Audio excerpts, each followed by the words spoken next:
গত 1 বছরে 200 থেকে 250 গার্মেন্টস বন্ধ হয়েছে, কিন্তু বাকিরা যারা আছে তারা কি বেঁচে আছে? মানে আমার কোশ্চেনটা আসলে এটা, আমরা যারা বাকিরা আছি আমরা আসলে ওই মৃত্যুর পথযাত্রী আর কি, আমরা ঢুকছি। আমরা আসলে কতদিন টিকতে পারবো এই গার্মেন্টস সেক্টরে এটা আমি জানি না। আমি আমার ব্যক্তিগত যদি কথা বলি, আমি 28 বছর ধরে ব্যবসা করি, খুব অল্প বয়সে ব্যবসা শুরু করেছিলাম। আল্লাহর রহমতে আমি কোনোদিন লস করি নাই, কম বেশি প্রত্যেক বছর আমার লাভ ছিল। 2025 একমাত্র সন আমার জীবনে যেটা তুমি লস হয়েছি। কোভিড বলেন, কোভিডে আমি আমার ফ্যাক্টরিতে সবাই জানে, সাংবাদিকরা রিপোর্টও করেছে, পুরো বেতন দিয়েছিলাম এপ্রিল মাসে। ফ্যাক্টরি বন্ধ ছিল, কিন্তু আমি বলেছিলাম যে আমার শ্রমিকরা পুরো বেতন পাবে, নাহলে তারা চলবে কিভাবে, তাদেরও তো সংসার আছে। এরপর আমি কোনোদিন লস করি নাই। কিন্তু এই 2025 যে আমার জীবনের প্রথম বছর, যে বছর আমি লস করেছি, আমার টাকা পকেট থেকে চলে গিয়েছে, বড় পরিমাণে টাকা, আমার প্রায় 2-3 বছরের প্রফিটের সমান টাকা চলে গিয়েছে। যাই হোক, আমরা এখন যে যারা বেঁচে আছি তারা আমরা আসলে প্রফিট করতে পারছি না। যে দাম কমানোর যে একটা চাপ, অর্ডার কম, তার ভিতরে দাম কমানোর চাপ, অন্যান্য খরচ বাড়ছে, সরকারি খরচ বাড়ছে, ঘুষ দুর্নীতি। আমরা মনে করেছিলাম যে এত শত শত রক্তের বিনিময়ে যে আমরা যে বিপ্লব পেয়েছি, তাতে অন্তত ঘুষটা কমবে, ঘুষ তো কমই নেই, কিছু কিছু বেড়েছে এখন।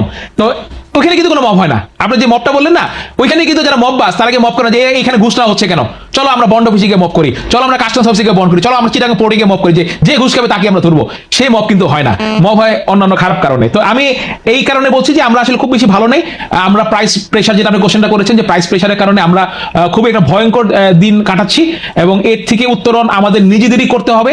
আমরা যারা উদ্যোক্তা আছি, গার্মেন্টস শিল্পের, আমরা যদি এক হতে না পারি এবং আমরা যদি সঠিকভাবে আমাদের পণ্যের মূল্যায়ন করতে না পারি, তাহলে আসলে কখনই আমরা এই বেড়া আওয়ামী লীগের দালাল কওটাও কি আয়? গত বছর 200 গার্মেন্টস বন্ধ হয়ে গেছে মানে বেটা, গত বছর 200 গার্মেন্টস বন্ধ হয়েছে, আওয়ামী লীগের গার্মেন্টস বন্ধ হয়েছে, আর সব আওয়ামী লীগের মালিক আছিল, এর লেগে বন্ধ হয়ে গেছে গার্মেন্টস তো গো। হ্যাঁ, আর কোনোদিন লস দাও নাই জীবনে? হ্যাঁ আইছে, কোনোদিন লস দাও নাই। তো এই বছর একটু লস খাইছো, কি হয়েছে? এই যে টিভিতে আইয়া এই যে কথা কইতে পারতাছো, এই যে মনের কথা কইতে পারতাছে বেটা, এইটাই তো বেটা বড় লাভ। প্রার্থী, হ্যাঁ প্রার্থী বেটা জুলাই না হইলে বেটা আওয়ামী লীগের দালাল আবার কথা কও। খুব ফুটানকি করো না তুমি। করোনার সময় বেতন দিচ্ছ, তুমি করোনার সময় মানুষ টাকা পয়সা তো খাইতে পারে না, তুমি টাকা পাইলা কই? তুমি শালার বসালা আসলে আওয়ামী লীগের দালাল। দাঁড়াও, তোমার কাছে আমি বাহিনী পাঠাইতেছি, আমি তোমার কাছে মব মব না, এটা পেশাব বাহিনী, পেশাব বাহিনী পাঠাইতেছি। তোমার খবর আছে, বুঝছো? হ্যাঁ, আর তুমি দুর্নীতি, তারপর হচ্ছে কি এই চাঁদাবাজি, হ্যাঁ এগুলা কাকে বলো? কাকে বলো এগুলা? এই জুলাইয়ের সময় যে আমগো ভাই বেড়াদার যে মরছে, জীবন দিচ্ছে, হ্যাঁ এখন জীবনে কি কোনো দাম নাই?